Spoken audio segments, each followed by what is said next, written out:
This episode is brought to you by FX's Welcome to Wrexham. Celebrity owners Rob McElhenney and Ryan Reynolds' small-town Welsh football club is fighting for a chance at promotion. These two Hollywood stars lead a team in the midst of history in the making, while dedicated staff and supporters hold on to a dream of returning the team and this working-class town in Wales to glory. FX's Welcome to Wrexham premieres September 12th on FX. Stream on Hulu.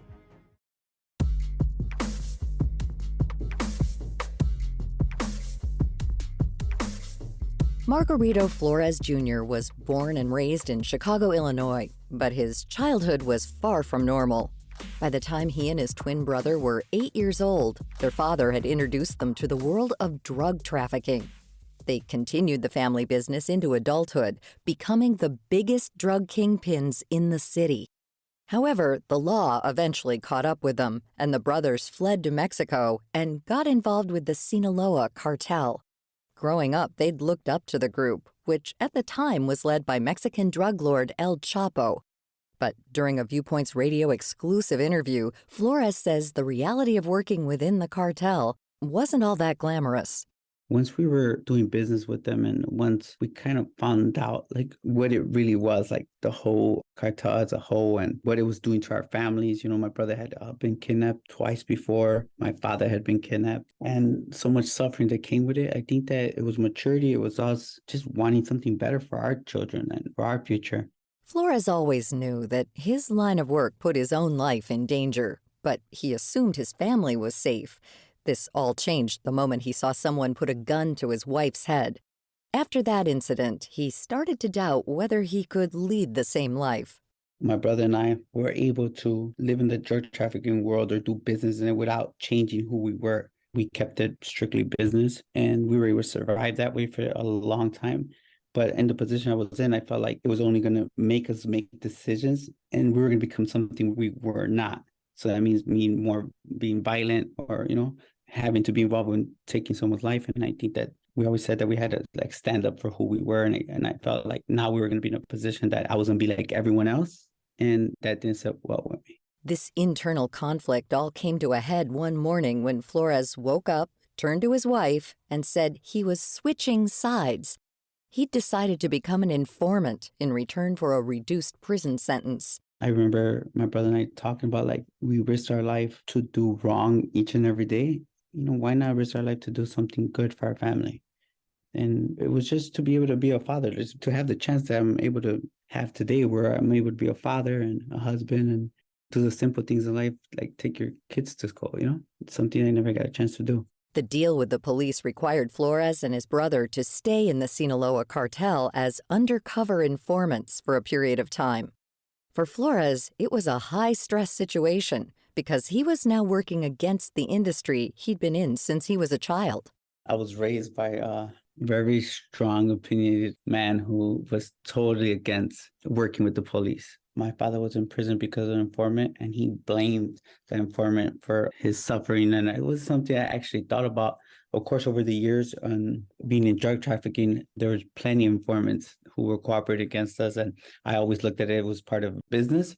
Flores says that for people like him who want to leave the drug trade, becoming an informant is the last resort.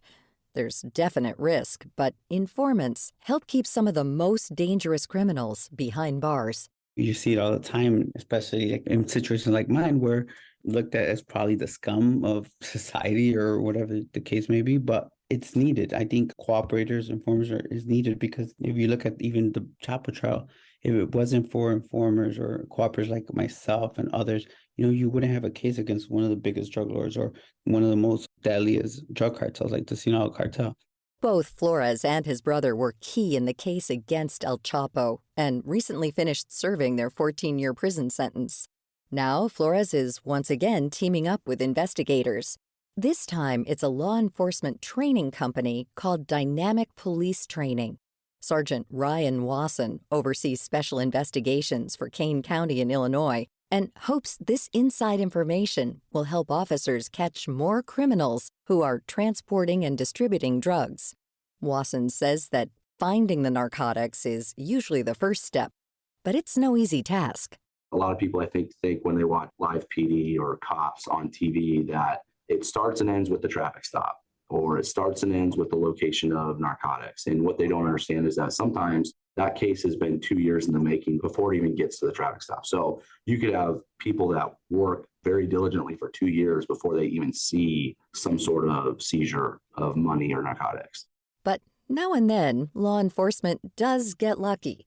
Sometimes cops notice something strange about a car driving on the highway, whether it's a rental car with heavily tinted windows or a driver acting odd as they pass by. Most people, even myself being a police officer and have been a police officer for a few years, even when I see another officer on the side of the road doing some sort of traffic enforcement, I get a little bit of that, oh no, was I speeding? Was I going too fast? I better watch my speed.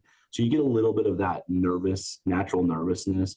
But when it gets a little bit weird is if you can see differences in a normal person's reaction to law enforcement and somebody who's really nervous that law enforcement is there, maybe abnormally nervous they're there, and the way that they drive their vehicle, the way that they react to us. Once the car is pulled over, the search begins. Unlike in the movies, most of the time the drugs aren't neatly piled in a duffel bag in the trunk. Canine units are often needed to sniff out any narcotics, and usually the drugs are stowed away in hidden compartments. We trust our dogs, and so if our dog indicates, we know that something's there. We just may not be able to find it. So what they'll do, they can change vehicles in a number of different ways, and they get very clever. But a lot of the things that we deal with, and I'm sure you've heard of, are compartments. They'll make false compartments that they'll make in the vehicle. Now, a lot of times those compartments might be a factory compartment. Drug traffickers are always thinking of new ways to hide their products, so it's a constantly changing game. Wasson hopes that Flores will help provide some insight into the minds of these criminals. While this could be a great opportunity, he notes that there's always a small chance that informants won't be completely honest. I've been in this job long enough. I've worked with informants for a really long time, sources, and you don't always get accurate information. Sometimes you have to vet that information.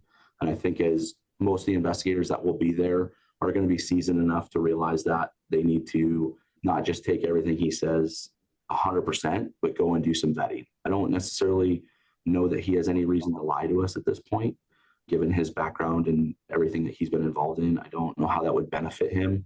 So I kind of look at that as well. What's his motivation to come help us right now? And I think his motivation at this point is a decent motivation.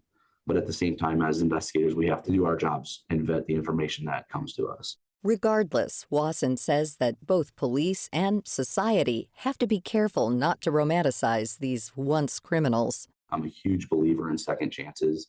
I believe that as humans, we all make mistakes, and some of those mistakes are more severe than others. But I'm a huge believer in giving that person a second chance to kind of make amends for the mistakes that they've made.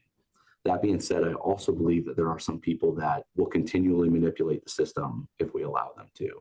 Unfortunately, sometimes society glamorizes people that have made a life of victimizing other people. And being in law enforcement, I have to have a problem with that. I don't want to glamorize somebody who has victimized thousands, hundreds, or even a couple people. Wasson has been burned by a source before. Years ago, when he worked in California, he started talking to a member of the Mexican mafia after he'd been sentenced to prison. At first, he was helpful, but as time went on, he began to play both sides of the law. What he was doing is when investigators would bring him information and ask him to help decode it or bring meaning to it, he had access to the internet and was posting that information on private blogs. So the biggest issue with that was, obviously, we have intel coming in that needs to be extremely confidential and is coming through him as a trusted source, and he was putting it out to the very individuals we were trying to keep it from.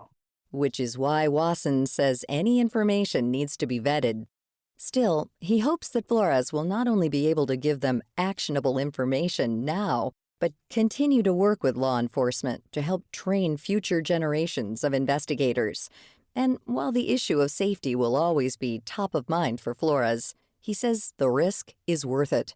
I feel like either I could, crawl under a rock or try to hide somewhere, but I feel like I have too much to give. I have a whole life ahead of me, and I don't want to leave my legacy to be that of a drug trafficker. I feel like I was put here for a reason, and I feel like could be my calling, to be able to help law enforcement and share my experiences and share everything I've been through and hopefully make a difference on the war on drugs. You can find more information about Margarito Flores Jr., Sergeant Ryan Wasson, and all of our guests on our website, viewpointsradio.org. For more behind the scenes, follow Viewpoints Radio on Facebook, Twitter, and Instagram. Our writer-producer this week is Kristen Farah. Our executive producer is Amira Zaveri. Our studio manager is Jason Dickey. I'm Marty Peterson.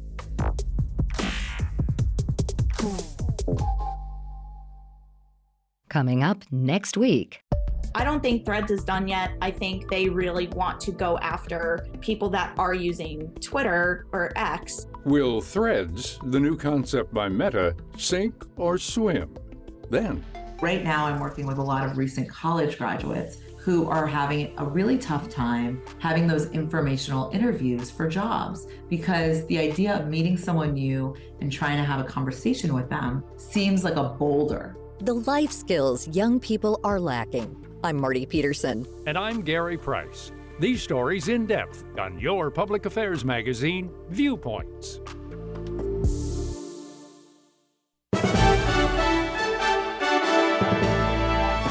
And that's Viewpoints for this week.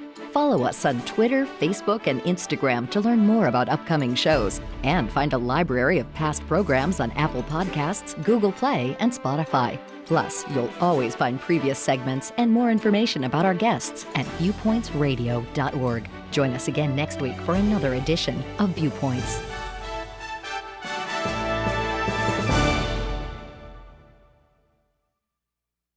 When you save on auto insurance for driving safe with USAA Safe Pilot, you'll feel like a big deal, even in a traffic jam. Save up to 30% with USAA Safe Pilot.